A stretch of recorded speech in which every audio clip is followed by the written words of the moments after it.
ഒരു സൈക്കിൾ കഥ പറയാം. ഞാനിപ്പോൾ റീസെൻ്റ്ലി കണ്ടൊരു മൂവിയാണ് മെയ്യഴകൻ.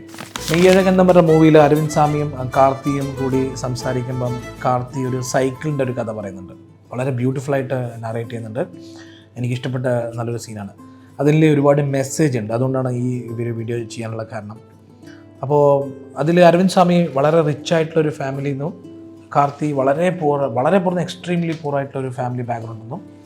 അപ്പോൾ കാർത്തികേയന് ഈ പറയുന്ന അരവിന്ദ് സ്വാമിയുടെ ഫാമിലി, അരവിന്ദ് സ്വാമിയുടെ ലൈഫ് സ്റ്റൈലൊക്കെ വളരെ ഇൻസ്പയർ ചെയ്യുന്ന ഒരാളാണ്. അപ്പോൾ എന്ത് സംഭവിച്ചു, അൺഫോർച്ചുനേറ്റ്ലി അരവിന്ദ് സ്വാമിയും ഫാമിലിയും ആ നാട് വിട്ട് പോകുമ്പം അവർക്കൊരു സൈക്കിൾ ഉണ്ടായിരുന്നു. ആ സൈക്കിൾ കൊണ്ടുപോകാൻ പറ്റാത്തതുകൊണ്ട് അവിടെ അവർ ഉപേക്ഷിച്ച് പോകണം. അത് അവർക്ക് വേണ്ട. അതായത് ഒരു അസറ്റ് അവർക്കത് വേണ്ട, അവരത് ഉപേക്ഷിക്കുകയാണ്. പക്ഷേ അതേസമയം അത് ഇവർക്ക് ഗിഫ്റ്റായിട്ട് കൊടുക്കുമ്പം കാർത്തിയുടെ ഫാമിലിക്ക് അത് കിട്ടുമ്പോൾ അത് വലിയൊരു അസറ്റായിട്ട് അവർ കാണുന്നു. കാരണം അവർക്ക് ഒന്നും തന്നെ ഇല്ലാത്ത ഒരാൾക്ക് ഈ സൈക്കിൾ വലിയൊരു നിധി പോലെയാണ്.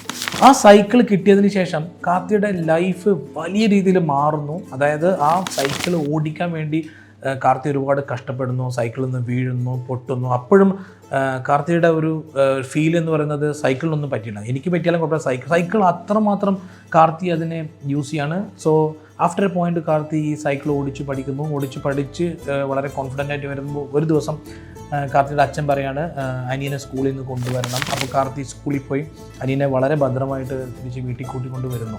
അതായത് ഈ പറയുന്ന പ്രോസസ്സ് കഴിഞ്ഞതിന് ശേഷം, അതായത് കാർത്തി വളരെ സക്സസ്ഫുള്ളി അനിയനെ സ്കൂളിൽ നിന്ന് വീട്ടിലേക്ക് കൊണ്ടുവന്നതിന് ശേഷം ഫാദറിൻ്റെ അപ്രോച്ച്, അത് കാർത്തിയോട് ഫാദറിൻ്റെ അപ്രോച്ച് വളരെ മാറുന്നു.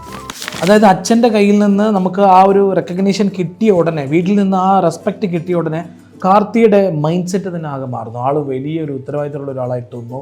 ഈ സൈക്കിള് അതായത് ഈ സൈക്കിള് കൊണ്ടാണ് എനിക്ക് റെസ്പെക്റ്റ് കിട്ടിയത്, എനിക്ക് വീട്ടിൽ വാല്യൂ കിട്ടിയത്, എനിക്ക് വീട്ടിൽ റെക്കഗ്നീഷൻ കിട്ടിയത് കൊണ്ട് പിന്നീട് കാർത്തി ഈ സൈക്കിളിനോടുള്ള അപ്രോച്ച് തന്നെ മാറുന്നു. സൈക്കിള് പിന്നെ തുടയ്ക്കുന്നു, സൈക്കിള് വളരെ പൊന്നുപോലെ നോക്കുന്നു. ഐഡിയലി അവർ വലിയ രീതിയിൽ സക്സസ്ഫുള്ളായി മാറുന്നു. വലിയ കാശുകാരനായിട്ടെങ്കിലും അവരുടെ സ്റ്റേജിൽ വളരെ സക്സസ്ഫുള്ളായി മാറി എന്നുള്ളതാണ് സ്റ്റോറി ലൈൻ. ഇവിടെ ഈ സൈക്കിൾ എന്ന് പറഞ്ഞ ഒരു ക്യാരക്ടർ ഉണ്ടല്ലോ, അത് നമുക്ക് എല്ലാവർക്കും ലൈഫിൽ കിട്ടുന്ന ഒരു ഓപ്പർച്യൂണിറ്റിയാണ്. അത് ചിലപ്പോൾ നമ്മുടെ സ്കൂളിൽ കിട്ടുന്ന എഡ്യൂക്കേഷൻ ആയിരിക്കാം, അല്ലെങ്കിൽ കോളേജിൽ പോകുന്ന ഹയർ എഡ്യൂക്കേഷൻ ആയിരിക്കാം, അല്ലെങ്കിൽ ഒരു ജോലി ആയിരിക്കാം, നിങ്ങളുടെ ഒരു എംപ്ലോയർ ആയിരിക്കാം, ഇല്ലെങ്കിൽ നിങ്ങളുടെ ഒരു സീനിയർ ആയിരിക്കാം. ഇതെല്ലാം, അല്ലെങ്കിൽ നിങ്ങളുടെ ഒരു കമ്പനി സ്റ്റാർട്ട് ചെയ്യാൻ സമയത്ത് നമുക്ക് ആദ്യം കിട്ടുന്ന ക്യാപിറ്റൽ ആയിരിക്കാം, അല്ലേ? ഇതെല്ലാം നമുക്ക് കിട്ടുന്ന ഓപ്പർച്യൂണിറ്റികളാണ്, സൈക്കിളിൻ്റെ രൂപത്തിൽ കിട്ടുന്ന ഓപ്പർച്യൂണിറ്റികളാണ്. ഇത് നമ്മൾ എങ്ങനെ യൂട്ടിലൈസ് ചെയ്യുന്ന പോലെ ഇരിക്കും, നമ്മൾ അതിനെ എങ്ങനെ നർച്ചർ ചെയ്യുന്ന പോലെ ഇരിക്കും. അത് ചെയ്തു കഴിഞ്ഞാൽ പിന്നീട് നമുക്ക് കിട്ടുന്ന വാല്യൂ നിങ്ങളുടെ വീട്ടിൽ, നിങ്ങളുടെ പാരൻസിൻ്റെ മുന്നിൽ, നിങ്ങളുടെ സിബ്ലിങ്സിൻ്റെ മുന്നിൽ, നിങ്ങളുടെ സൊസൈറ്റിയുടെ മുന്നിൽ, ഇതിനൊക്കെ കിട്ടുന്ന നമ്മുടെ വാല്യൂ ഉണ്ടല്ലോ, ആ വാല്യൂ തന്നെയാണ് പിന്നീട് നമുക്ക് ഇൻസ്പിറേഷനായിട്ട് ഓൾറെഡി നമുക്ക് കിട്ടിയ ആസറ്റിനെ ഫർദർ നമുക്ക് ഡെവലപ്പ് ചെയ്യാൻ തോന്നുന്നത്. സോ മെസ്സേജ്, നമുക്ക് ലൈഫിൽ കിട്ടുന്ന ഏത് ഓപ്പർച്യൂണിറ്റിയും അത് വളരെ കെയർഫുള്ളായിട്ട് തന്നെ, അതിനെ സ്നേഹിച്ചുകൊണ്ട് തന്നെ, അതിനെ ഗ്രാറ്റിറ്റ്യൂഡ് കൂടി തന്നെ നമ്മളതിനെ വാല്യൂ ചെയ്യുമ്പോഴുണ്ടല്ലോ തിരിച്ച് നമുക്ക് റിട്ടേണും കിട്ടും. So you always value what ever opportunity you get. Show gratitude, show respect.